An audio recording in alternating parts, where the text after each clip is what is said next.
This is the web transmission service of the Royal Canadian Military Institute. On October the 10th, we welcomed back Canadian historian Ted Barris for a talk at which he launched his new book, Battle of the Atlantic, Gauntlet to Victory. This evening, Ted is introduced by RCMI member Gordon Laco, author of Ted's preface, who has served as technical advisor to many naval films, including most recently Greyhound. History is about telling stories. Once upon a time, there was a woman here in Toronto who was 13 years old, and she and her father and her mother went down from their very nice house on Apsley Street off Yonge Boulevard to watch her brother's regiment march through the Prince's Gates to Union Station to go to the war. That woman was my mother. She remembered watching a silent crowd of troops marching in the dark through the snow, with a silent crowd standing watching them with the snow falling on them. Once upon a time, there was a man, a young man then, who was 14 years old in 1942.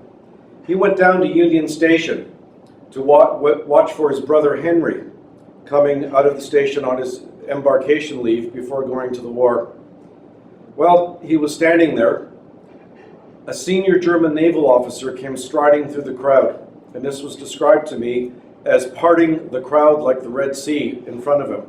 He had his cap on askew, his cloak over his shoulders with his arms not in the sleeves, walking with purpose out onto Front Street.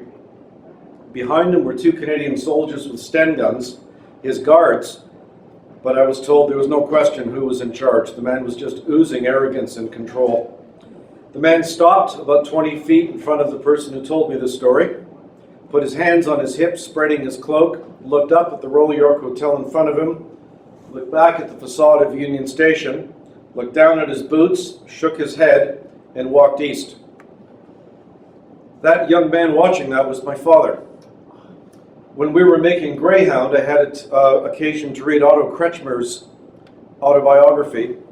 He was Germany's leading U-boat ace in the war. He was captured alive in 1942. Kretschmer wrote that he was placed on a train in Halifax where he was horrified to see such a busy port untouched by the war. He said the train carried him for days into the interior of North America through one big industrial city after another, untouched by the war, until he finally got to Toronto, where he thought he expected only to find, what he wrote, Indians, bears, and log cabins. But what was there was yet another big industrial city untouched by the war. He wrote in his autobiography that he stood on the sidewalk outside the station, and he realized in that moment they could not win the war. I think my dad saw that moment. History is not really dates and places and names. It's all about the assembly of human experiences and emotions. John Keegan, the British historian, wrote of what he called ripples of shock, grief, pain, and triumph that travel across geography from battle sites back home. When I quote Keegan, I add to that statement that those ripples travel vertically through time as well. They're carried by people's memories.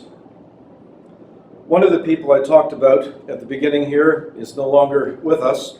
The other one is, but he's quite elderly. Those memories disappear when those people die. Now I've carried them on to you, so some shadow of them, just so we take a copy of a copy to carry on. But these things need to be remembered. In the scope of history, people's lifetimes are just blinks. Ted Barris is a specialty in helping these stories survive and present them in context with faithfulness and truth. He preserves what must not be forgotten. Some of Ted's books are here. He's written over 18 of them. He's been honored. In 1993, Ted was awarded the Canada 125 Medal for his service to our country. In 2006, he was awarded the Bear Hackle by the 78th Fraser Highlanders of Canada. Those of us in this room who have been in the service know how parsimonious our services are with handing out gongs. So winning something is quite something. In 2014, he was awarded the Libris Award for the Best Nonfiction. In 2015, he received honors from the Stalag Luft III Prisoners of War Association. And I'll add to that I read that book. And Ted, it's late, but it was the first of your books that I read. And it brought to mind something that saved me. I'll tell you about that later in the bar.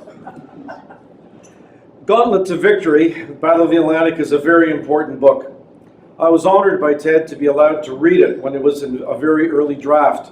He listened to a lot of what I had to say, and I learned a lot from him. I read it again as a nearly finished draft, and I read it a third time just last week as a finished book.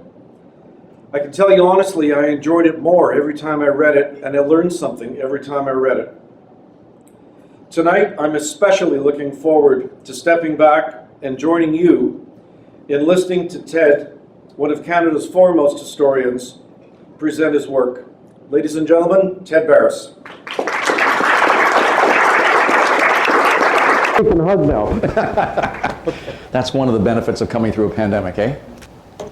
Thank you, Gordon. What a sweet way to start the evening, to have a man whose work I respect so deeply offer the kind of storytelling that I try to do in my books.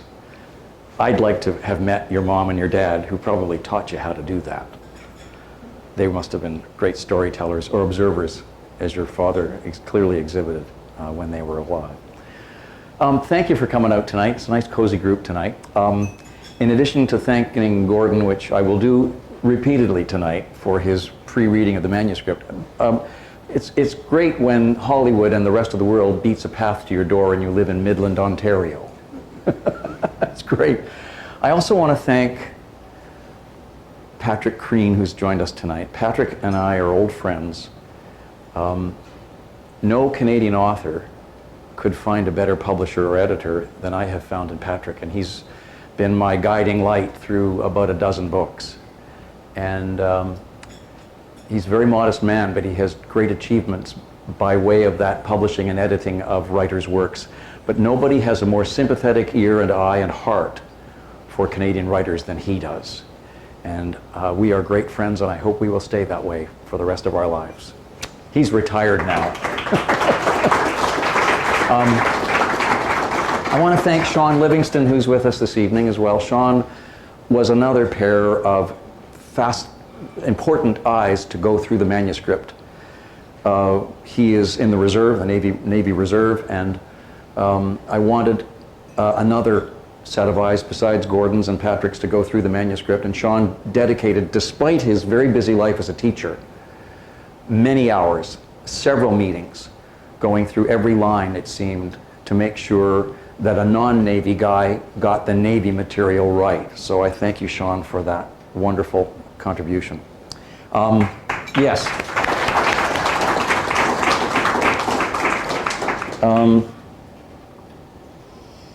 I want to thank some family. My cousin Diane Pugdominich has come all the way from Florida with her husband Jerry to be with us tonight, and I'm honored that you're here. My sister Kate and her husband Jim, who have been tremendous support because they are writers and artists extraordinaire. And when you're looking for kindred spirit, that's where you go. You go to artists to share that love of what we do, to find strength and the drive, and I get that from you. And I want to thank my family, other members of my family who are here, my wife Jane, who has contributed more editing hours than anybody in going over my material and providing guidance and support. My daughter Whitney Ross Barris, who's a jazz singer, another artist, and her son Cohen are here tonight. And my son-in-law J.D. Massey and his daughter Lane are here tonight, and they have equally supported me through all of the work that I do. Family is everything to me, as I'm sure it is for you, and as exhibited by several of the tables tonight. Thank you, my family, for being here. It's very important. Okay. As most of you know, the books that I write have often been kind of slivers of the war. or a war, because I've done books on Korea and the First War and so on. So Vimy was a 4-day story. Juno was a 1-day story. The Dam Busters was a 1-day story. How do you put a story of the longest battle of the Second World War between two covers of a book? 2,074 days in 500 pages. I have Patrick and many others to thank, but it's an extraordinary challenge to go from writing a sliver of the war to writing something as vast as this story, and Gordon knows it from his experience as well. So when we're looking at the legacy of the greatest battle, the longest battle of the Second World War, that legacy is very much hard copy data artifacts. The Naval Museum in Halifax, for example. I was supposed to speak there several weeks ago to launch the book tour in the Maritimes, but unfortunately the Queen passed, and that day it was a stat holiday and the Naval Museum was closed. Respectfully, we found another place. But what was important for me was remembering that that building had been the Admiralty House, which was the Royal Navy's branch office in Canada, where all of the meetings of the convoy commodores and their captains, the skippers of the freighters and the tankers that would be moving from Halifax Harbor shortly after, they got their marching orders. Speeds, directions, how they would avoid the wolf packs, and so on, happened in that building. And then, of course, if you go west to Calgary, you'll find the Naval Museum in the military museums in Calgary. Am I going too far for you, Eric? And then, for those of us who spend time with a lot of history, we spend time going through stacks of this stuff. Again, hard material, not much life to them unless you can find what's there. The two floating museums that represent Canada's wartime naval history in terms of warships, Sackville in Halifax, and the Tribal Class Destroyer Haida, formerly here in Toronto, but now in Hamilton. But if you can't find the men who served aboard those ships there to tell you the stories, they're floating museums. And then, of course, the motion picture that Gordon Naval advised on. Here's a clip, in case anybody not see it. Here's a clip. This should get you stirred up. Air escort to Greyhound. You will now be out of range of air cover for the next 5 days. How many crossings does this make? This is my first. I got some. Most likely a U-boat. He's trying to slip under us! Fire! We have a kill. Distress rockets, sir. We have hits directly on the convoy. A wolf bag's haunting us. U-boat, starboard bound! I want to see that movie in a theater, but you can't, because it's an Apple TV Plus online movie. What happened was the production company that Gordon was working with to create the film, what was the original company? Playtone, Tom Hanks owned production company. But they sold it because all the theaters closed at the beginning of the pandemic, because the movie was about to be released in the spring or the winter of 2020. So Apple bought it and released it online. That entire motion picture was done on green screen. Everybody know what that is? Digitally animated content, except for the actors and some of the locations, which they replicated obviously in sets. And then there was it a frigate or a destroyer on the Atlantic coast where they went to the bridge? All the wakes you see in the film are HMCS Montreal doing workups. The North Atlantic performed wonderfully, so the waves, the bow waves, the splashing, the tracers at night, that's HMCS Halifax. But the point is, it was all superimposed into the picture to give it its life and its action and its tension and all of the combat and so on. But wisely, Hanks and company decided, if you're going to do this with all this wizardry, you better know what you're doing, what you're replicating. And that's where his mind and memory came into play. He gave them every last detail in the way a commander interacts with his crew on the bridge, what is on the bridge, all of the items, the utensils and the war tools that were required, detecting devices, the interaction between everybody had to be essentially directed by him because he knew the history of it. So most Americans, most Canadians don't know that the naval advisor on that film and master and commander lives in little old Midland. Yes. Okay. But again, with all due respect, Gordon, that's a thing. It's, in addition to its being a history that's long past, it's a replica and it's digitized. For me, the real legacy of the Battle of the Atlantic are the voices of the people who witnessed it. And so I'm going to share some of the stories with you tonight of some of the people I've met and whose stories I've integrated into the book. Some of you will remember Desmond Pierce, Debbie to his friends and colleagues. He was quite experienced. I met him about 30 years ago and we talked long. I was doing my book on Korea at that point, and he had served in travel class destroyers overseas in Korea as well, but he gave me the lead up, and he told me about his being born and raised in Halifax, went to Royal Military College in Kingston. When he graduated, had the choice of going to the Royal Canadian Navy or the Royal Navy, but because there weren't many ships or there weren't opportunities in the Royal Canadian Navy, he went to the Royal Navy, and for 25 cents a day for 5 years, he was a cadet in the Royal Navy. When he graduated, at 25 cents a day, when he graduated, he had the chance to serve on Restigouche, which was, I believe, one of the first destroyers on loan to Canada to enhance our Navy. Anybody know, I know you do, and this table knows, how many actual warships Canada had at the beginning of the war? 13. That was it. 13, and a few destroyers and a bunch of minesweepers and trawlers, and that was it. At the end of the war, in 1945, we had 400 fighting ships, from 0 to 100 miles an hour in 6 years.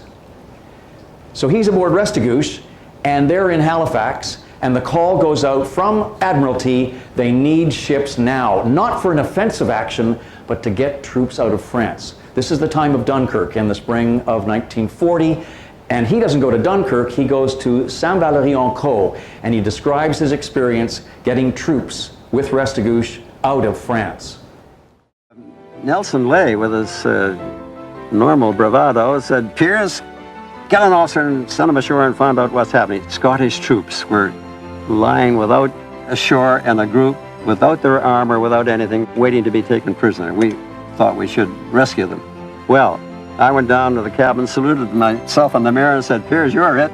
I got my golf bag, the small carrying bag, and put in a pair of binoculars, an Aldous Light, a bottle of whiskey, and went up to the bridge and said, "Ready to go, sir." He said, "I didn't mean to be you, bloody fool, but go ahead anyway." So I filled the boat full of all kinds of refugees who were there, and off we went. And as I got out about a mile out, Restigouche and Saint Laurent came dashing in, firing at the top of the cliff where the German guns were firing at us. And they began to return the fire, of course. I got to the Restigouche, they hauled me up, and there was Saint Laurent, Harry DeWolf, and Nelson banging away at the shore. And these were the first shots fired in anger at the enemy during the war by the Royal Canadian Navy. And he witnessed them. He was there, watching the withdrawal of the Scottish troops and aiding them, getting them out. And as a historian, that's the kind of action that's so seductive. You're drawn to these moments of great tension and fear and angst and anger and saving lives and losing lives. It's all there as part of war. It took a while, as I got into the writing of the manuscript, to maybe put that aside and recognize the purpose of the Battle of the Atlantic. And I received a letter from a friend who had enclosed a letter from her aunt, Alex Masheter. Canadian-born, born in Haliburton, family in Fenland Falls. She, just before the war, moves to England, marries, has a son in England, and is living in Birmingham. And on this date, which was the date on the letter that was enclosed, the 3rd of September 1939, she talks about the road ahead. This is the first day of the Second World War. Blackout curtains, painting everything black, losing all the things that they were used to. But she points out, we are not afraid. A Canadian using a very much stiff upper lip British response to the war. And then she talks about, in the same letter, her husband, Alex, who was in the rubber industry and was an air raid warden, and looking ahead at what will be the realities of less, having less, rationing. And she talks about coal and gas and electricity being limited. And of course, the valuable commodities that every Brit loves, sugar and tea. And so it was that moment that helped put what the purpose of the Battle of the Atlantic, what was the purpose of the convoys getting from here to there was all about. It was about keeping Britain alive. Not just the military, but the civilians, millions of them, needed to have daily support, munitions. I mean, Britain was always a maritime nation, every time always importing. It was even tougher then because the Germans went for that lifeline to cut it off and strangle it. So in that moment, in this letter, everything fell into focus about the Battle of the Atlantic, keeping England alive. And so that pops up periodically through the book because it's a people story and her personality of prevailing or wishing to prevail, okay? Now I went looking, we might want to boost the audio on this one, Leo. I went looking for some way to describe for us and in the book what rationing was like. And I found this public service announcement in the Imperial War Museum. And this woman, obviously an actress, gives us a sense of what life in Britain was like with rationing. Ready, Leo? I do have to give a lot more thought to housekeeping problems than I did before the war. The rations have to be evened out over the week. That's no easy job. Take butter and margarine, for instance. We used to eat at one meal what has to last us a week now. Before the war, I used to pride myself on my homemade cakes. But now, because of the fat ration, I can only bake them once a week. Then take sugar. We used to like our tea sweet and strong. But now Dad and I take it without sugar, so that Jimmy can have enough for his breakfast cereals. And I have to keep a strict watch on the tea ration. If I didn't, Dad'd be taking a can of hot water with him to work by the end of the week. All the time I have to be thinking about substitutes. Substitutes for meat, for milk, for eggs, and all the other things we used to have in plenty. And believe me, it's quite a problem. So this is what the rationing was like. Imagine 12 ounces of sugar per week per person, limited in the war. And that sugar and all the other things that they needed to survive were coming to them because of the convoys, okay? Of course, in that period in the war, the Britons were dealing with the Blitz, the bombing of industrial centers and civilian centers alike, and their survival in that, and the Battle of Britain, which they thwarted the Luftwaffe from destroying the RAF stations on the south coast of England, and ultimately thwarting the coming invasion, which was planned, okay? But throughout all of this remained that one target that the Nazis were looking at, and the U-Boot-Waffe ultimately, was the lifeline of the convoys. Here's a piece of film created by Canadians. Just before the war, the National Film Board was created, and one of its key producers, a man named John Grierson, born in Scotland. He spearheads the creation of a series called Canada Carries On. The first film in the series was about that lifeline. It's called Churchill's Island. This was filmed in 1941, and they actually acquired some of the footage from captured film, as you'll see in this clip of German footage. See if you can tell me at the end of this who the voiceover is in this clip. Far more serious to the Nazi high command than the loss of planes and men in that first Battle of Britain is the rising tide of help which ever since those perilous days has flowed in from the New World. In these bomber-laden ships, eastward bound from Canada and the USA, lies a threat not only to Hitler's campaign against the British Isles, but to his grip on Europe itself. Today, the leaders of Germany well know that unless that sea supply line can be swiftly cut, all the triumphs of their armies will have been in vain. Every ship that steams in front of our torpedo tubes will henceforth be sunk at sight. In shipyards throughout the Reich, the U-boats go down the slipways, fast, heavily armed, ocean-going submarines capable of cruising 6,000 miles in the heavy swells of the Atlantic. In special schools, young Germans learn the raider's tactic of hit and run. Not for them to heed the warning of von Tirpitz that Germany has never understood the sea. And so, far out in the gray Atlantic, the Nazis play their second card. If we cannot bomb them out, then we will starve them out. Who's the voice? I shouldn't have asked, you all know. When I first went to the CBC as a freelancer in 1968-69, I tried to be like him, practicing that stentorian, resonant broadcast voice, right?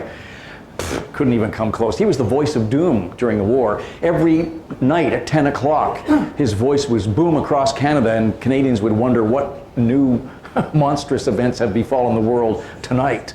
Great voice, great. Paul Cartwright, right?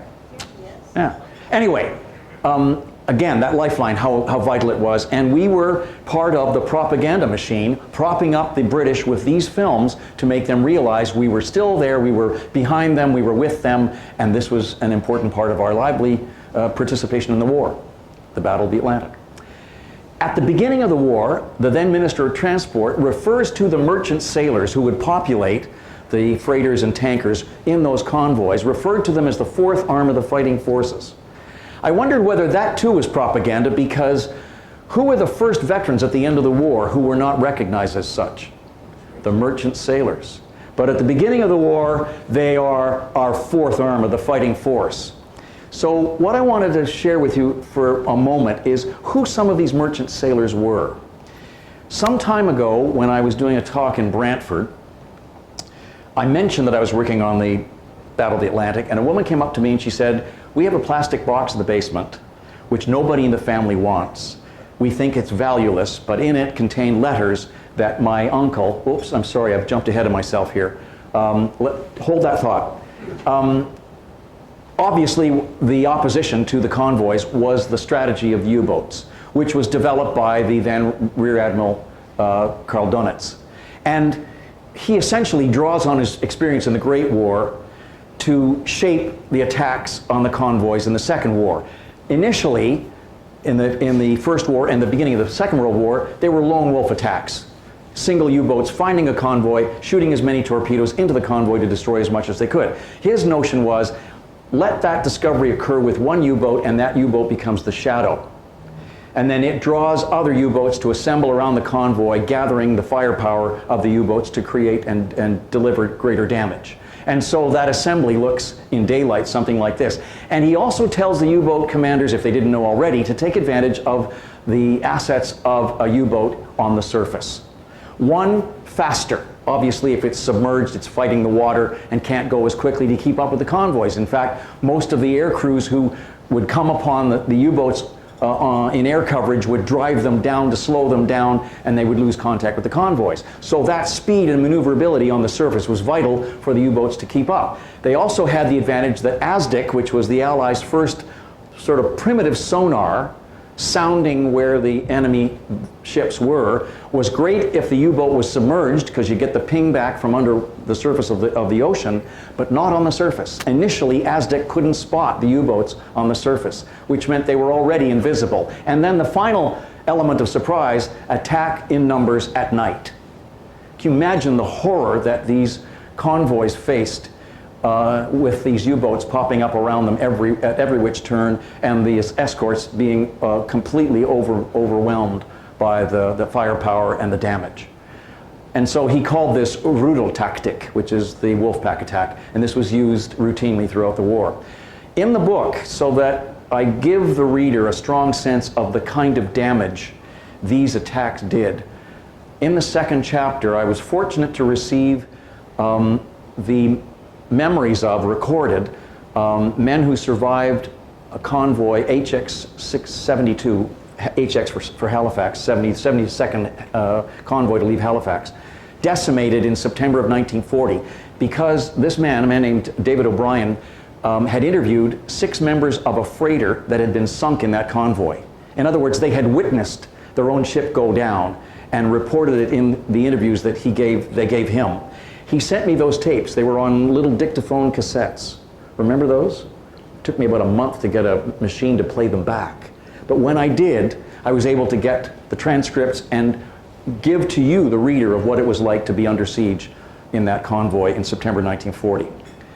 I mentioned the woman I met who found this plastic box in the basement and what she believed to be worthless letters. Nobody in the family wanted them. They were from John Burney Dougal, her uncle, to his mother, Rachel, living in Cornwall.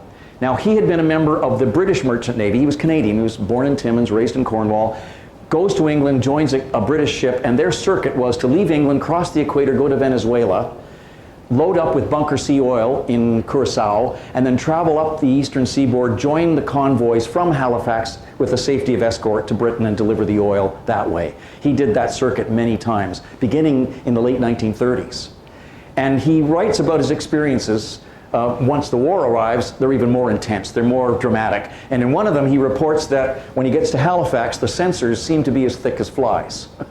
Well, the censor reads this before the letter is sent on to his mother and warns her to warn him to not use these phrases because that'll get him into a lot of trouble and the letters won't arrive. So he was a pretty cheeky, observant character and really had an attitude and a desire to do well in the Merchant Navy. Because he began his circuits in Britain and ended them there, he would visit relatives in Scotland, and he reported in his letters what it was like to be at home in Scotland with rationing. Fewer tins of goods that they expected, tobacco. But he too picks up that attitude of the British will prevail when he says we shall prevail. His ultimate dream was to become an officer aboard his ship, and so he seeks, after testing and studying and testing and studying, a certificate of merit, which he gets in 1941. And he's finally given his first officer's designation aboard Greyhound in 1941. It, however, encounters disaster. They leave in November of 1941, convoy SC, slow convoy 52, bound for Liverpool, and they leave and are heading out and are told by the intelligence that they can receive that there are too many U-boats ahead of them. The wolf packs are lethal and overwhelming. Scatter and retreat. And Greyhound turns and heads back to North Sydney but doesn't make it. And John Burney Dougal is lost. So those letters proved to be much more valuable than the family ever expected, because they gave them to me and I was allowed to pass them along to you, give you a sense of what life on those ships was like. The Merchant Navy, 12,000 served. Here's some really interesting data. Despite the decimation of the convoys I'm describing, they managed to achieve 25,343 transatlantic trips, in spite of the disasters that most of the convoys faced. Translate that into freight delivered, 90,000 tons of freight delivered to Britain every day of the war, 2,074 days, 90,000 tons a day. That's what they did, in spite of the danger and the threat and the loss of life. 377 convoys from Halifax, 177 from North Sydney, and the results, 2,233 merchant ships lost, 56 of them Canadian, 1,300 merchant sailors killed, wounded, or captured. And the government called them the fighting force, the fourth arm at the beginning, and non-veterans at the end. How dare they? Women joined the Royal Canadian Navy beginning in 1942 officially, when the government allowed the creation of the Women's Royal Canadian Naval Service. And this woman I do not have to introduce to this audience. Many of you will remember Margaret Lose Halliburton as a very loyal member of the RCMI, interviewed, probably presented, as I think she probably did, Eric, a number of presentations here. She certainly did the Jenny Wren's dance troupe. Anyway, I knew her from way, way back, and we talked together about her joining after the Wrens were created in '42.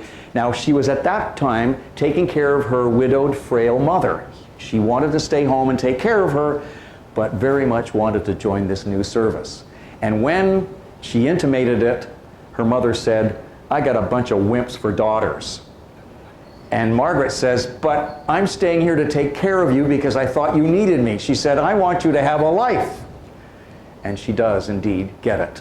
She goes and joins HMCS York on the lakeshore, and getting there was an interesting story from her home in West End of the city. And she becomes one of 7,000 Wrens who served in the Royal Canadian Navy. And here's her account of joining the Navy. Leo, a little more audio, please, on this.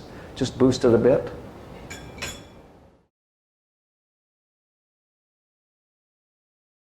We were just kids, 18 years old, 17, 18 years old. And when the war was declared, and all the boys wanted to join up right away. All of a sudden, in a year's time, there was about only a quarter of the male population of my generation left. There was a very great absence of men, which in some ways was fortunate for women because we were allowed to take jobs that had always been exclusively men's jobs. And don't ask me why the Navy appealed to me. I come from Toronto, which is not a Navy town. I didn't have a Navy background in my family at all, but the Navy appealed to me a lot more. It was an opportunity to go places and see things and to travel that I'd never had. That I was fortunate in my family in some way. I had done some travel, but it was a great opportunity for us to see the world and to travel. And then another thing, you looked around Toronto, there was 5 girls to every man. If you were sent to Halifax, there were 10 men. A little bit of method to her madness, I should say. But she became part of an exclusive group of Wrens. She was stationed eventually after her training in radio. She was stationed at HMCS Coverdale, which is a land base, a stone frigate base in Moncton, or just across the river. And she was an expert in HFDUF, high frequency radio direction finding. I do not know the technology specifically enough. All I know is it had the capability of eavesdropping on U-boat transmissions from anywhere in the Atlantic back to base in France or Germany. And she was on HFDUF. Correct me. I'll be really quick because this is your show, Ted. But HFDUF had its beginnings in meteorology. There was a British radio scientist who noticed, who's a meteorologist, who noticed that when there was a thunderstorm, the radio in his car crackled. And it occurred to him that if he could develop a device that could snap a bearing on the lightning bolt emitting the disturbance, he could track thunderstorms. When the war came, he thought, this can track enemy ships. So he gave it to the Royal Navy. And they used it to essentially locate the U-boat wolf packs and therefore steer the convoys around them. But the Germans didn't know that they had this capacity, and she was working in HFDUF throughout the war. She also was able, at the end of the war in April, in plain German, on the signals, on their radios, they got the reception that Hitler had committed suicide and the reins of command had gone to Reich's President Donitz, who then surrendered the U-boats. All of this information came to her just outside Moncton, and she served in that capacity there right to the end of the war.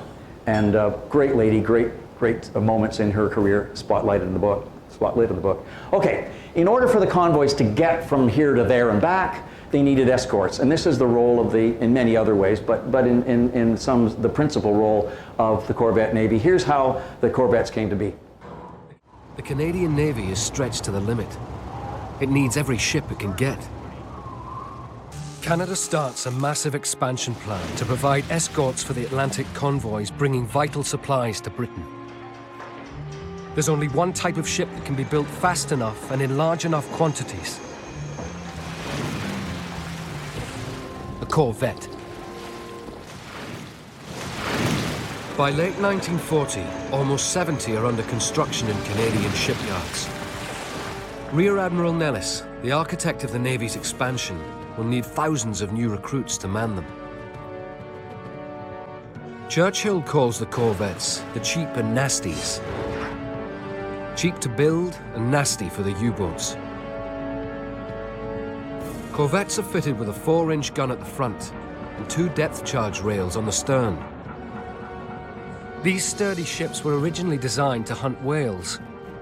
Their tried and tested steam engines are good at short sprints, but for now the Corvettes are the best hope to defeat Hitler's U-boats.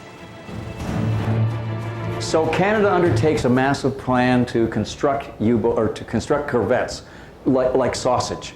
Initially, the call was for 255 Flower-class corvettes, all named after flowers, and then the subsequent order were all of the corvettes named after towns and cities, and those towns and cities, encouraged by C.D. Howe, the Minister of Service and Supply and Service during the war, the Minister of Transport, otherwise known as the Minister of Everything, to enlist the towns and cities that would be named, put those names on the ships, on the corvettes, to invest in their construction. And so this massive plan helped us get from 13 ships at the beginning of the war to 400 at the end. Now, the corvettes were 200 feet long and 33-foot beam. I did a little calculations to figure out how much square footage that might be inside the ship. Of course, it's got 2750 horsepower, all the important stuff for powering the ship and the armament and so on. But inside were 85 to 100 men, inside the space of what might be your bungalow. Can you imagine 85 to 100 men inside a bungalow for 2 weeks without showers? I couldn't tolerate them rattling around my house that long, but they did it. And of course, these things on the sea bobbed around like corks.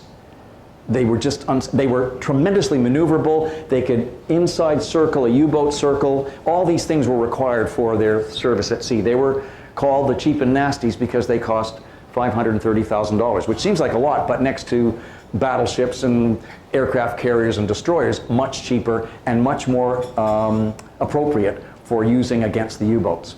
I spent a lot of time interviewing and gathering the data on the Corvette Navy sailors.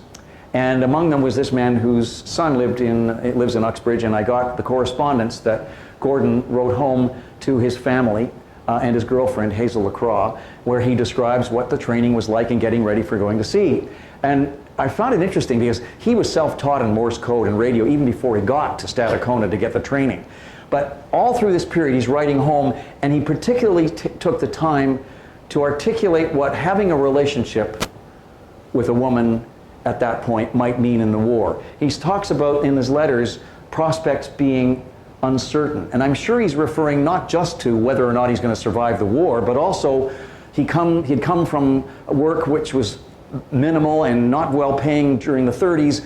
Who knew what it would be like after the war? So he writes to his Bright Eyes that he's not sure about the future, but he very much wants to see her at Christmas. And of course she says, "Boy Blue, I want you to see you, of course, at Christmas. It can't come soon enough." And of course, you know what happens. He goes home on leave to Montreal, and I love that picture. They're engaged at Christmas, and they survive the war. She is a Wren, he in the Wavy Navy. He is a telegraphist aboard HMCS Amherst, again, one of the corvettes named after a community in Nova Scotia. And he talks about, very proudly, his role in the Wavy Navy. Now, for those of you who don't know what the Wavy Navy is, it took me a while to figure it out too.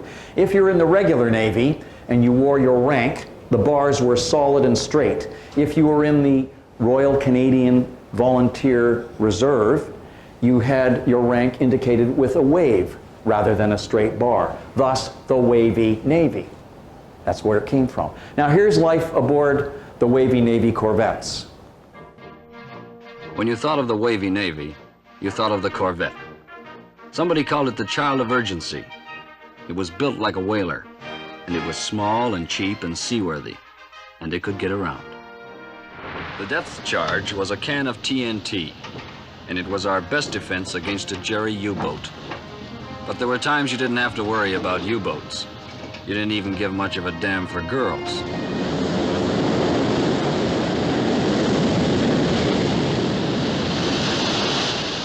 The first real blow broke most of the crockery, but not many guys cared if they ever ate again anyway. Somebody said a Corvette would roll on wet grass, and I believe it. The mess deck of a Corvette was no place for a guy who couldn't stand crowds. It was also no place for a guy who liked food. The common dish was stewed tomatoes and undercooked bacon. For reasons of its flavor and appearance, it was generally known as red lead and bacon. The Corvettes were sort of the cowboys of the convoys. You went back and forth through the lanes, keeping everybody in line and picking up stragglers. Now look at that face. That's the face of a character. His name is James Douglas Chummy Prentice. And he had 1 foot in England, hence the monocle, and 1 foot in Canada. Between the wars, the first war and the second war, he actually went back to his ranch in BC. He was known as the monocled cowboy. But what's important about this man is that his experience, his knowledge, and his skill in instructing Corvette crews turned what was essentially, the reference in there was acting as a cowboy, corralling the convoys. The more appropriate word would be sheepdogging. Essentially keeping everybody in line. All of the convoys had roughly 9 columns of ships wide and 5 or 6 deep, and it was keeping these guys together as they crossed the Atlantic. Sheepdogging was the more appropriate word. What he was ticked off about was that they were into a reactive frame of mind as sheepdogs, not a proactive frame of mind. And so ultimately, he wants to change sheepdogs into sub-killers. And he trains his crews first in Halifax, then as part of the Newfoundland Escort Force, off St. John's so that they'd be closer to the war. And if they practiced and rehearsed everything properly enough, they'd be ready on call to serve in the protection of a convoy. And it pays off. All of that comes through in the book as I give you the background, as he completely reviews the corvettes and their means of attack, changes it, and ultimately delivers the sinking of a U-boat in 1942, the first among many. But I want to spend just a second pointing out the monocle, because it was really representative of his fascinating personality. On one occasion, he comes up on deck to do an inspection of the crew, and they're all standing in front of him, and they're all wearing monocles. Without even thinking about it, he flicks his head back, the monocle flips up in the air, comes right back down on his cheek in exactly the same spot, and he says, "When you all can do that, you can all wear monocles." He was a character. Now, let's go to the air and talk about the same kind of innovation and important contribution that air crews made during the war. Here's a bit of a clip that shows you the value of the Air Force during in delivering coverage over the convoys. U-boats need to travel on the surface to make their best speed, so airplanes are a major problem. But there is a vast area of the Atlantic normal airplanes cannot reach. It's called the air gap. For over 1,600 kilometers, convoys must travel without air cover.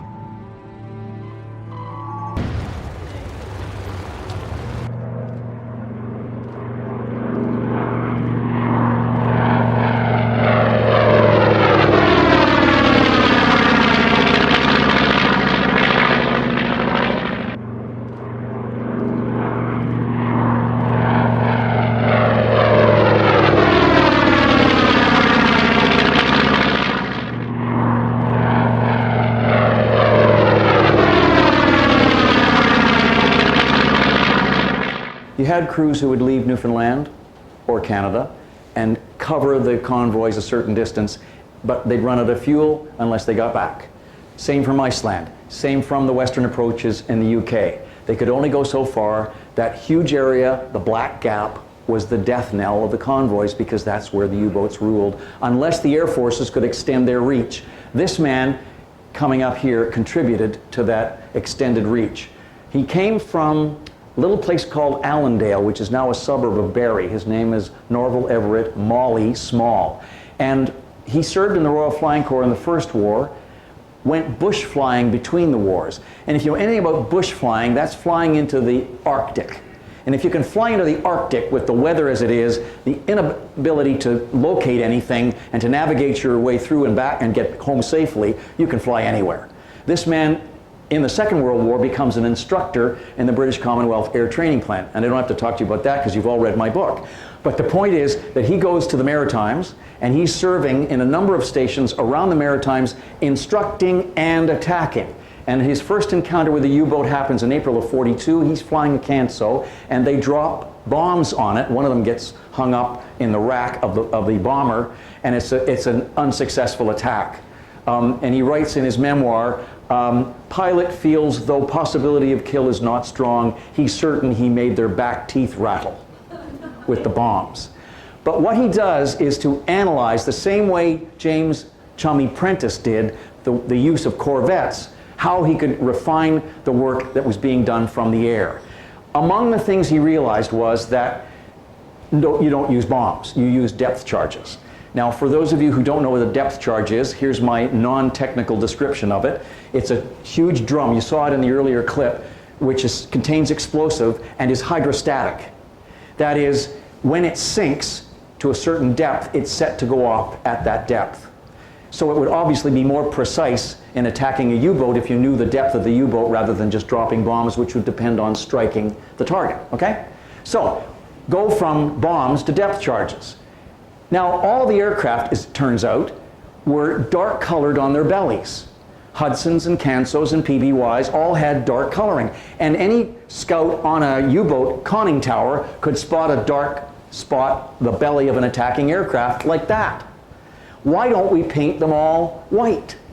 This was a trick that the RAF had been using. He picks it up. They begin to paint the bellies white so that they disappear. In addition to that, let's not attack from 100 feet, but from 5,000 feet, which means you can creep up much more quickly and less seen from a higher altitude. So this was all stuff he picked up, and as an instructor, he trains his crews to do this. Paint the bellies, use depth charges, and attack from altitude. And of course, you know what happens. In July of '42, he finds a U-boat, unsuspectingly 754, does a high altitude attack. It doesn't see it coming, and they sink the U-boat and are the first anti-submarine air crew of the RCAF, Eastern Air Command, to destroy a U-boat during the war. Canadian know-how, adapting and applying the skills that he knew his crews could bring to the war and delivering the success they needed to defend the convoys. How many of you saw Imitation Game, the movie about Bletchley Park, right? Here's the trailer from the movie. If you speak a word of what I'm about to show you, you will be executed for high treason. It's beautiful. It's the greatest encryption device in history, and the Germans use it for all communications. Everyone thinks Enigma is unbreakable. Let me try, and we'll know for sure. Mr. Turing, do you know how many died because of it? I don't. 3. While we've been having this conversation. Gentlemen, meet Mr. Turing. We used to work together then. I'm afraid these men would only slow me down. Popular at school, were you? We're short on staff. We get more staff then. You have 6 minutes to complete the task. Is that even possible? No, it takes me 8. 5 minutes and 34 seconds. You said to do it in under 6. What is it that we're really doing? We're going to break an unbreakable Nazi code and win the war. Oh. Oh, she said. Oh. Only she should have said it the Canadian way. Oh. Because one of the women in the inner circle with Alan Turing was a Canadian. Nana Adair is her name, and I interviewed her in 2006. She was born in England. Between the war periods, her family moved to St. Catharines for the warmer climate. And she learns all the English, or the Canadian ways of pronouncing things and all the other things about Canada. Goes back to England just as the war is beginning. Can't find a place in the Royal Air Force, can't find a place in the Navy, can't find a place in the Army, and she's told to go to an interview just down the road from her in Milton Keynes to this mansion. She goes in the mansion, turns left into this room where a man is sitting behind the desk and consents to an interview, and he says to her, "Welcome, we understand you'd like to join us. We're looking for the cream of great minds. We are the family," he says. And she thinks, "Oh my God, I'm in over my head. What's a Canadian girl with no university education doing in a place like this?" He says, "That's okay. We will assess you." She says, "Well, what will I have to do?" "What do you expect of me?" "You'll have to work shifts," he says. "You'll have to sign the Official Secrets Act," he says. "Would you like some time to think about it?" "That would be nice," she says. "You have 5 minutes," he says. She joins, and she becomes a member of the inner circle, helping to break Enigma in Hut 8. Now, the Germans had no idea what or where Bletchley Park was. They dropped one bomb on the place by accident during the war. There were 10,000 people helping to break the codes from the Wehrmacht, the Army, the Luftwaffe, the Air Force, and the Kriegsmarine, the Navy. And she was working with the Navy. This unit here is called a bomb. It was a primitive probability device, like a computer, reducing the probabilities of the codes from a million possible entries to fewer than 1 million, so that the decoders could then break it down and deliver the breaking of the codes that were required of Enigma to steer the convoys away from the U-boats. That's where she worked. And when I quizzed her, went after her with questions about how did it work, why did it work, how did you do it, she said, "I'm still loyal to the Official Secrets Act." To his dying day, her dad had no idea what she had done during the Second World War. None. But I got some juicy bits in spite of that. I asked her to talk about life inside Bletchley with Alan Turing. She said, well, there were these great conversations on the long overnight shifts when it was chilly, and they would gather around the table and stoke the fire, and conversations about philosophy and science and mathematics. And she just loved, Nan just ate this all up. But she contributed too, because every once in a while someone in Canada sent her, in England, a package of powdered milk chocolate, which the Brits had never had, or had certainly hadn't had in a long time. And so they boil up the kettle, they'd serve up the hot chocolate, stimulate the conversation, and on would go, and she loved it. And at the end of the conversations, and the hot chocolate, they cleaned up the cups, put them away, except for Alan Turing. He took his, wiped it clean, put a chain through the handle, and locked it to a water. So the greatest mathematician in Britain was also paranoid. Anyway, she had great stories, and she did yield some information about the nature of the decoding. We all think of the Battle of the Atlantic as happened on the Atlantic. Right. Off St. John's, over near Greenland, Iceland, up the Murmansk Run, and there's lots of that in the book. But I want you to see if you can identify either of these two men for a moment. Anybody recognize? You probably don't recognize the man on the right. His name is Jack Braley.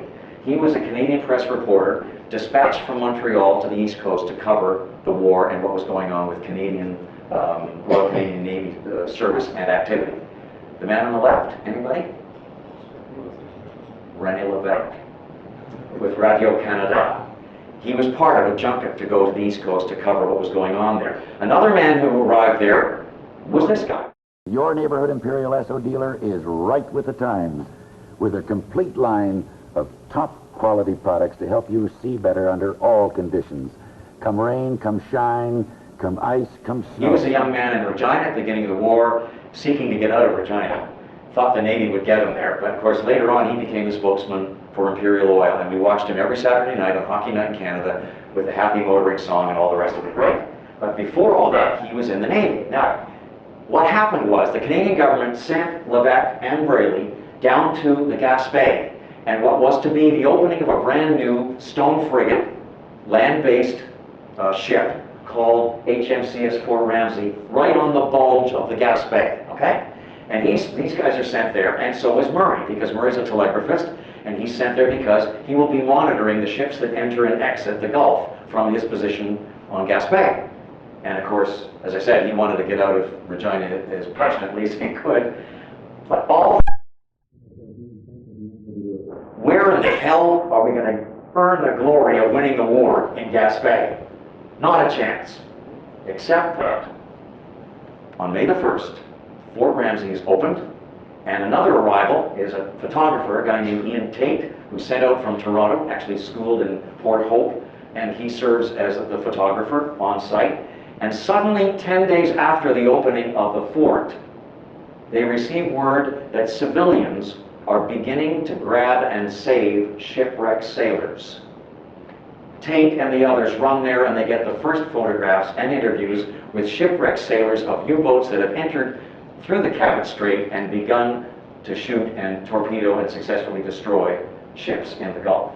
The man's name is Carl Truman, U-553. He enters the Cabot Strait, finds several of the ships available for attacking, sinks the SS Nicoya, the SS Leto, and ultimately creates the story that Ian Tate, Jack Braley, and René Levesque begin to report back to their sources in Montreal and elsewhere in Ottawa, and the government is panicking because the supposed fortress on the coast of Quebec, giving Canadians the security, the sense of security that we have the war in hand and our defenses are up, we're ready for anything, clearly is undermined by these attacks. Now Jack, panicked by the fact that he's losing all this great copy he wants to send back to Montreal because of the censorship, comes up with a laundry list code for his editor back in Montreal. He says, if I send you a story about socks, I mean U-boats. If I refer to shirts, it's torpedoes. Shorts, freighters. The censors are wise to that, they shut them down again. But of course, this is because they're panicking at the loss, essentially, of their credibility in defending the coast. And so in the next 6 months, between May and October, U-boats sink 17 merchant ships, 3 U.S. Navy ships, and 2 Royal Canadian warships in those 6 months. But the worst of it all is a civilian shipping loss. On a night in October, the SS Caribou, making one of 3 trips a week between North Sydney and Port aux Basques, the same town that was decimated by Fiona recently, delivering passengers, mostly civilian, but some military, between the 2 points. And on the 14th, U-69 surfaces, thinks that the ferry is a troop ship, and its escort, a minesweeper, is a destroyer, and launches a torpedo into the ferry. Aboard is Margaret Brooke, who describes being thrown across the room by the impact of the torpedo. Across the room, of course, is her mate, Agnes Wilkie. They're comrades in the sisterhood of the nurses. And they dash up on the deck, the boat deck, because the ship is rolling. The torpedo has hit amidships, and the boiler is blown, and the ship goes down in 4 minutes. They have their Burberry coats on for warmth. They soak up the water, and they begin to sink. They shed the coats and expose themselves ultimately to the cold ocean and cold air. The minesweeper, Grand Mare, is obliged not to pick up survivors, but to go after the U-boat. That's its first obligation, is to chase the enemy. When it finally returns to pick up the survivors, 137 of them either are dead or will die of exposure. And then the Minister of the Navy stands in the House and claims Canada can never forget the SS Caribou. But it certainly reveals how little we knew about the U-boat attacks and how close those attacks came to our shoreline. The U-boats got as far as Rimouski up the St. Lawrence. Bet you they didn't teach you that in history class. Some of the stats about loss. 24 Royal Canadian ships lost during the war, 2,024 killed, 319 wounded, 198 POWs. Later in the war, in 1944, HMCS Athabaskan is sunk off the coast of France, and many of those men who were captured by the Germans on the shoreline became POWs, hence the number there. Air Force losses substantial, given most of the emphasis on the seafaring sailors, merchant sailors in the Royal Canadian Navy and Royal Navy and U.S. Navy. Air Force losses, many of them extending themselves too far, getting into bad weather, trying to protect the convoys and unable to get back. And then others that were shot down, because at a certain point during the war, Dönitz orders the U-boats not to crash dive, but to stay on the surface and fight. And with their weaponry, they can go down. Hence the story of David Hornell, who was shot down in north of the Shetlands in the response of the U-boat and to his attack. The Navy ships, I mentioned earlier, the merchant Navy ships lost, and the sailors lost. Here's an interesting comparison about casualty likelihood. If you were in the Air Force, there was a 1 in 16 chance you could become a casualty. In the Army, 1 in 32 chance. In the Navy, 1 in 47 chance. In the Merchant Navy, 1 in 8 chance. The men known as the Fourth Arm of the Fighting Force, who didn't get veteran status at the end of the war. The book has the other side. I went to great pains, and I was talking at one of the tables tonight about how I got some of the stories, partly through the internet, and tracking down some of the memoirs written by German submariners. Here's one. This man's name is Walter Schmiedenknopf. He later became a Canadian after the war. But he was trained in Kiel. And in his memoir, he talks about the regular training that went on. And one of the routine rehearsals they went through was how to escape from a sinking U-boat. They lined them all up inside a tube, which approximated the inside size of a U-boat. And you can see them all there in their bathing suits and the respirators. They would be seated inside the tube, and they would flood the tube until the air disappeared. The hatch would open above. Above them would be another tube the same length, full of water, to replicate the water between the top of the U-boat and the surface of the ocean. Their job was to get out of the lower tube using their respirators into the upper tube and get to the top of that tube, which would simulate surviving a sunken U-boat. It's a good thing he rehearsed that, because as frightening as it was, he did it every afternoon during his training because his instructor told him to. Here's what happened to him. He was aboard U-767, and they were given later in the war a device which gave the U-boats greater distance and more flexibility, something called a schnorkel. There's a graphic depiction of it. You'll see some film of it. U-boats were powered by batteries. The batteries were charged by diesel engines. You couldn't run the diesel engines submerged, you'd suffocate the crew. This allowed the U-boat to travel on the surface, draw air into the U-boat, and exhaust out from the diesel to allow them to charge batteries while they were moving. And so his U-boat is launched and is immediately sent to Newfoundland and Nova Scotia as a lone wolf to attack shipping off the coast. But suddenly, in the middle of 1944, D-Day happens, and they have to quickly get back to the English Channel to prevent the enhancing of the landing of the Allies in France. his ship, his U-boat attacks a frigate, sinks it, and the Allies pounce on them because they're outnumbered, the Allies outnumbering the U-boats, and only a few of them had snorkels. But his, despite that, is attacked and it sinks. Now, I'm not sure of the depth of the English Channel. It might be 250, 300 feet at its worst, and very choppy. But the point was, it went down, and now it's his training that saves him. Here's his description of it. Walter Schmietenknoop is an electrician on board the damaged U-boat. We were around 18 men in the back, and then the water slowly creeps up. My comrades were dead already. You hear them screaming a little bit. All I knew, the water was here to my mouth, and I knew the air is too thin. And there's the torpedo hatch. And then I was waiting. It is ages, maybe just a few minutes. Then I saw the hatch lifts, grabbed the latch, and I went out there. So I put my oxygen hole into my mouth and start breathing through the tank. I was the only survivor. He was captured by the Royal Navy, sent to the United States as a POW, then to Canada as a POW. He's repatriated to Germany after the war and immigrates to Canada after the war and settles in BC, and his 3 daughters gave me permission to use his memoirs in the book. So I try to give you a balanced view where I can find it, and the internet was tremendously valuable in putting me in touch with the people who could provide some of that. Here's a statistic that still startles me. The Kriegsmarine brought 40,900 German sailors into the U-boat Waffe. They were aboard 830 U-boats, 696 of which were destroyed or sunk by the Allies. 84% loss.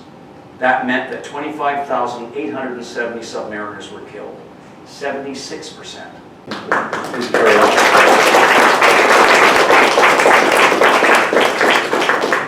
Questions? Fraser says there's an exam coming up. Take notes. Yes, Patrick. Can you tell the room about the moment where Churchill criticized the Canadian Navy for not doing its job, and then what happened? Patrick is asking the key moment in the war when Churchill, who said many times in his memoirs he feared not a great deal during the war except the threat of the U-boats, kept him awake at night. Towards the end of 1942, the statistical losses in the convoys reached a climax. They were the worst ever. And of course the Canadians, the Royal Canadian Navy, are providing the escort through the bulk of that period in the late fall up to Christmas of 1942. And Churchill writes to William Lyon Mackenzie King, Prime Minister, on his birthday, and said, on King's birthday, and says, I want the Canadians off the North Atlantic. The losses are too severe. We can't keep up with the losses. They were facing half of the U-boat Waffe in the North Atlantic and responsible for 80% of the losses in that period. The Canadians are pulled off the Atlantic and go to England. Why? To get their ships refitted with the same weaponry and detection devices that the Royal Navy and the US Navy had for 3 years. The Canadians were dealing with poor equipment, not the best training. They get refitted in Britain and retrained over the early part of the winter, and they're sent in January, correct me if I'm wrong, to Operation Torch, which is the massive undertaking of getting troops from Britain into North Africa, right? And in the first month of that operation in the Mediterranean, the Canadians sink 3 U-boats, just like that.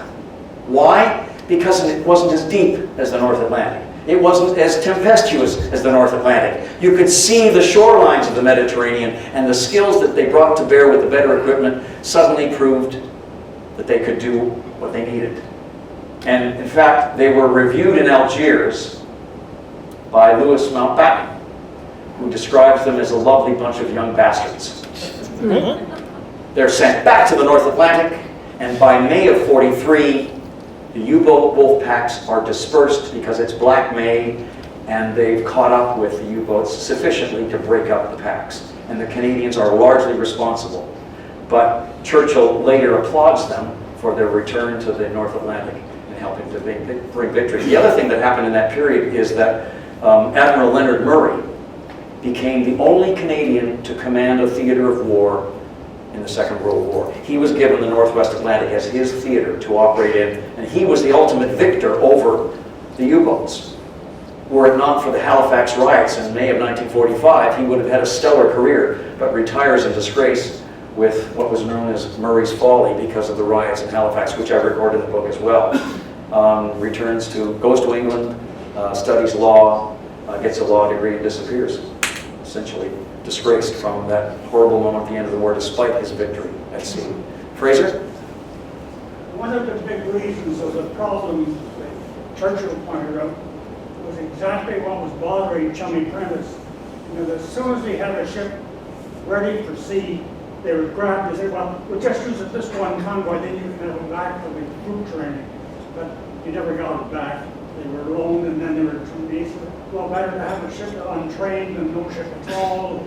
That argument never got really solved, but it annoyed Chummy the whole time. Yeah. As soon as he got a bunch of guys who knew what they were doing, they were grabbed away and divided up amongst the group. And even the sailors reported that. Bill Bunt, who wrote his memoirs and gave them to the university, to the military museums in Calgary, and I was allowed to use them. He talks about coming from Saskatchewan. He and the Saskatchewan boys, everyone thought, what the hell are prairie boys doing in the middle of the Atlantic? What the hell could they know that we don't know? Well, they knew how to deal with a horizonless sky, where there were no landmarks to distinguish. They could understand that because they'd lived in the prairies. Anyway, Bunt talks about the fact that he'd get aboard a ship, I think he was a torpedoman, and just as the crew is gelling on the Corvette, everyone's working together, learning how to work with each other, creating the kind of fighting ship that Chummy Prentice wanted, they'd be dispersed because they'd experience, and they would go to a newly commissioned Corvette to help the newbies learn their skills to upgrade that ship's capability. And by spreading ourselves like a veneer across the service of all those Corvettes, we were diluting the effectiveness of the Corvette crews, which Churchill didn't understand until it was put in his face. And then the refitting and the retraining came to help build up that resourcefulness and the breadth and depth of the Corvette crews. Gordon, you were going to add something in it too. Ted, would you care to tell the room about the growth of groups with particular esprit de corps, like the Barber Pole Brigade, whose emblem our East Coast ships still carry? You tell it. Oh, I think you may know more. No, go ahead. Well, as the men like Chummy Prentice were turning the tide of the attitude of our Navy from defense to offense, pushing the war at them, they promoted things like particular squadrons with particular characters. And you may notice any photograph you see today of a Canadian warship that operates in the Atlantic has a red and white barber pole motif on its funnel or a mast. And that's a carryover from the days when the squadron operating out of St. John's, Newfoundland called themselves the Barber Pole Patrol. And they were submarine hunters. The Royal Navy did something similar. They had a captain who actually, C.S. Forrester based the captain of the movie on, who got his ships and his squadron to play a hunting we will go in port, because he caught wind ashore that the men were dreading going back to sea. Well, they should. But he wanted to change the spirit to the fact that that is our ocean, and the submarines are the ones who don't belong there. And didn't Dickie, the Corvette, have a barber pole on it? Yes. Yes, which was your Well, we addition. did that. Yes, in the film we used HMCS Sackville, of course, as our mythological HMCS Dodge, codenamed Dickie. We made sure that barber pole was there. They almost took it off, but I said, no, don't do that. And I have to say, I'll apologize to this room, and sorry to take a bit more time. Because I had worked significantly when I was in the service on the hunt for HMCS Shawinigan, one of our corvettes lost with all hands through a torpedo attack off Port of Basque, I gave our Dickie Shawinigan's numbers. And I think I hurt the feelings of the people aboard Shawinigan because they were so proud. Their ship, not Shawinigan, Sackville, because their ship was in the film. I did apologize to them in writing, and they understood why I did it once I explained it. But I remember when the the clips of the movie started coming out, which the studio does, like books, to try to generate the excitement as the launch date comes, I could see veterans and people saying, "That's not our number. What has he done? Who is this Laco?" And that's why I did that. In every audience, and I have spoken in front of hundreds and hundreds and hundreds of them, there are always, and I say this out of admiration as also as much as a fear, there are always rivet counters. They're always there, and they keep you honest. They make sure that if you make a mistake, and the number on the ship, or the ammunition size, or the length and breadth of a ship, or an aircraft, or whatever, that you get it right, you fix it. And Fraser pointed out something. He's already read the book, and he found an error in my book. And the error was my sense of what ASDIC stood for, right? Help us understand what ASDIC really means, and why it wasn't what so many historians have claimed it is, including myself. Speaking in the House of Commons, used the term ASDIC, and one of the other members of the House said, "Well, what does ASDIC mean?"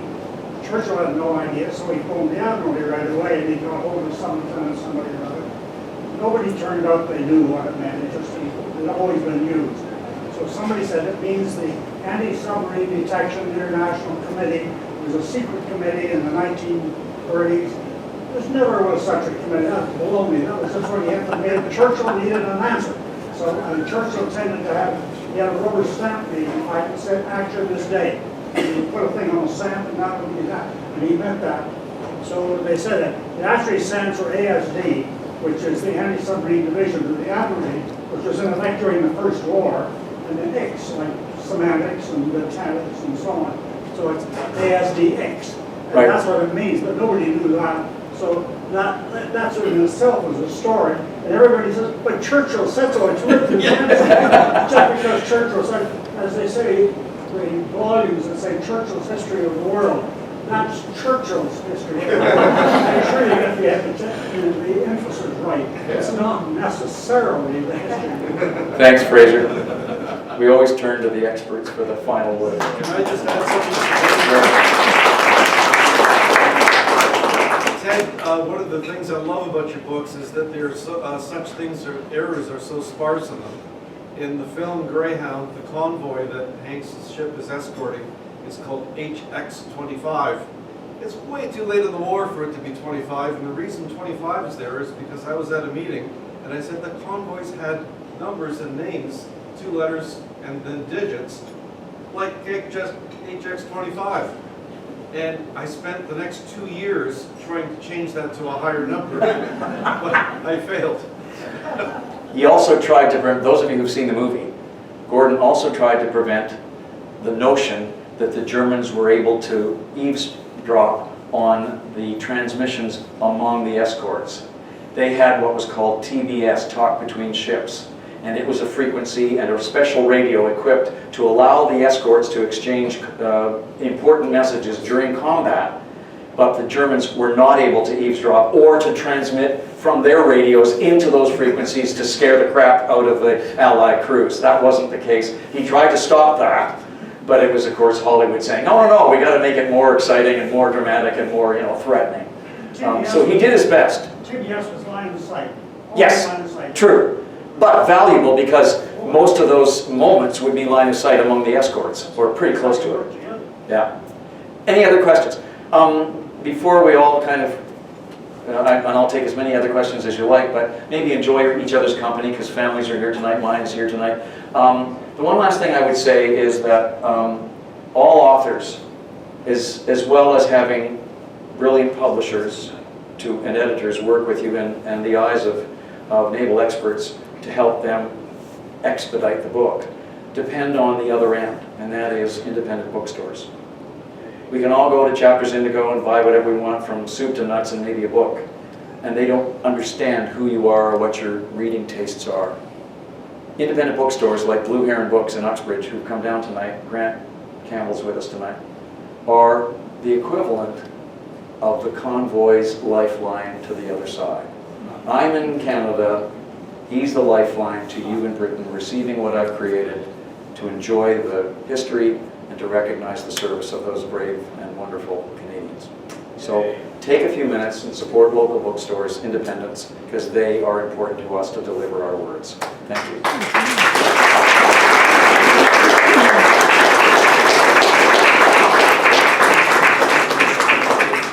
Any questions? Any other questions? I'll sit down now and have, oh, Mario. I do have a question. It's in the realm of kind of public policy, but also the war effort from a nation. I'm curious about the ownership of the ships, and I'm thinking like they were private ships from. What, the warships or the merchant ships? No, the merchant ships. The merchant ships were privately owned. And what was the arrangement in terms of the risk that these companies were taking by shipping across? So, in the context of the land lease and all that kind of stuff. So there was no leasing of the merchant ships to Canada. Many of them were built here. The Liberty ships were built in the United States. Yeah. But in effect, and this was the rationale that prompted the government to not consider merchant sailors as veterans. They were civilians employed by a civilian commercial firm to man those ships. Yes, they had ranking, somewhat similar to military officers and others, but essentially they were civilians, not military, and therefore not entitled to veteran status. The veterans of the Merchant Navy had to fight for 50 years to prove to the government, and they went to Senate, and they had hunger strikes, and they campaigned for many decades to get that status that they truly deserved, but they were denied it because they were civilians in a civilian operation. The companies running those ships, including the largest was the Canadian Park ships, I believe, and many of the merchant sailors who served on those ships appear in this book. Well, if a ship was sunk, was it compensated by private insurance like Lloyd's of London, or was it? I guess it would depend on where and how they were insured. Yeah. Insurance was very expensive and many ships couldn't carry it. Or wouldn't bother. And incidentally, if you were a merchant sailor sunk at sea, that was the day your pay ended. You went in the lifeboat rescuing and surviving, but you got no pay unless you belong to somebody like Imperial Oil, Esso, or CP, CN, the liners.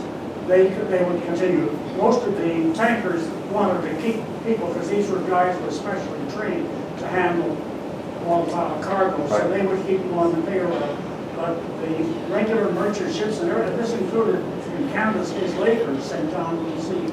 Once you got torpedoed, that was the day your pay stopped, and that was your problem, not theirs. In the second chapter, entitled "The Death of a Convoy," the 6 men whose interviews I was able to borrow from David O'Brien, they were employees of Imperial Oil when they hired on in those ships, and they were aboard a tanker. Interestingly, I didn't know this, that when the tanker went down, the Frederick S. Fales, it held Bunker C oil, and we think of, oh my God, the damn thing must have exploded. No, Bunker C doesn't burn at the same, it doesn't have a combustion point the same way, say, aircraft fuel would.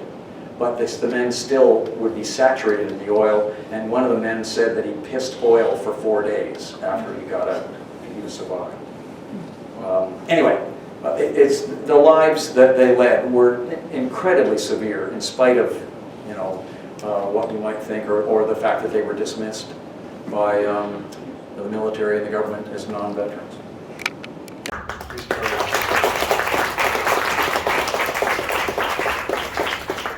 This has been another in our series of webcasts produced by the Royal Canadian Military Institute in Toronto as a public educational service. You can find news of upcoming events and links to our webcast archives at www.rcmi.org. On behalf of the RCMI, this is Eric Morse saying goodbye for now, and thank you for joining us.